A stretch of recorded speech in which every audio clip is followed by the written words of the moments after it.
কেন কোনো এক বিশেষ রাতে বন্ধ করে দেওয়া হয় পুরীর সমস্ত আলো? এমন কি কাজ করা হয় যা কেউ চোখে দেখতে পারেন না?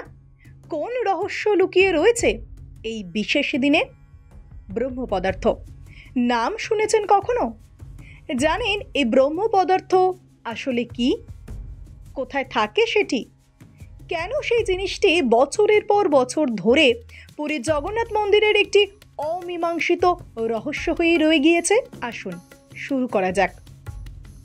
পুরী এমন একটা জায়গা যেখানে বছরে সবসময় মানুষের ভিড় লক্ষ্য করা যায়, যেখানে একদিকে রয়েছেন প্রভু জগন্নাথ এবং অন্যদিকে রয়েছে উত্তাল সমুদ্রের ঢেউ, যা দেখতে মানুষ বারবার ছুটে আসেন এই পুরী ধামে।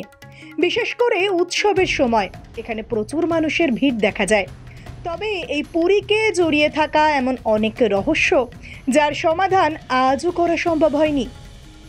সালটা 1575।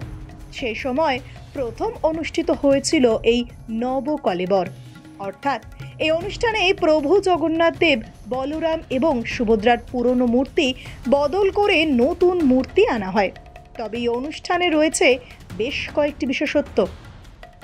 এই অনুষ্ঠান কিন্তু প্রতি বছর হয় না, 8, 12 কিংবা 19 বছর পরও হতে পারে। একটা বিশেষ সময় এটা হয়ে থাকে। শেষবার এই অনুষ্ঠান হতে দেখা গিয়েছিল 2015 সালের 15 জুন। কারণ এই বছর আষাঢ় মাসে 2টো পূর্ণিমা হয়েছিল, আর এই দিন কিন্তু গোটা মন্দির চত্বর কড়া নিরাপত্তায় মোড়ার পাশাপাশি আলো নিভিয়ে দেওয়া হয়েছিল গোটা পুরীর। জানতে ইচ্ছা করছে না কেন এমনটা করা হয়েছিল? শুনুন তাহলে।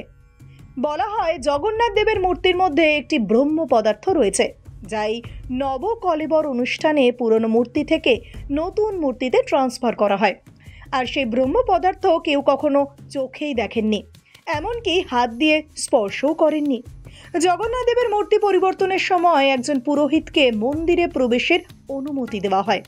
মূর্তি পরিবর্তন করার সময় পুরোহিতের হাতে থাকে গ্লাভস এবং চোখ বাঁধা থাকে।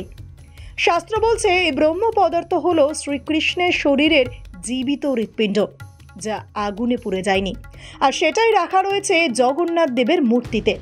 আবার এই ব্রহ্ম পদার্থ নাকি অন্ধকারে জ্বলতে থাকে। অনেকে একে আবার শালগ্রাম শিলা বলেও মনে করে, কিন্তু এটা কেউই কোনোদিন দেখেনি। জানলে অবাক হবেন, এই ব্রহ্ম পদার্থ নাকি এখনও জীবিত পদার্থের মতোই নড়াচড়া করে।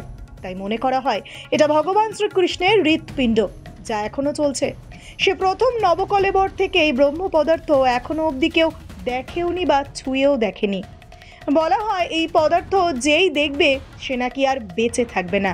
অর্থাৎ মনে করা হয় জগন্নাথ দেবের মূর্তি তৈরির সময় হয়তো এই ব্রহ্ম পদার্থ দেখেছিলেন দেব বিশ্বকর্মা, তারপর আর কেউই দেখেননি।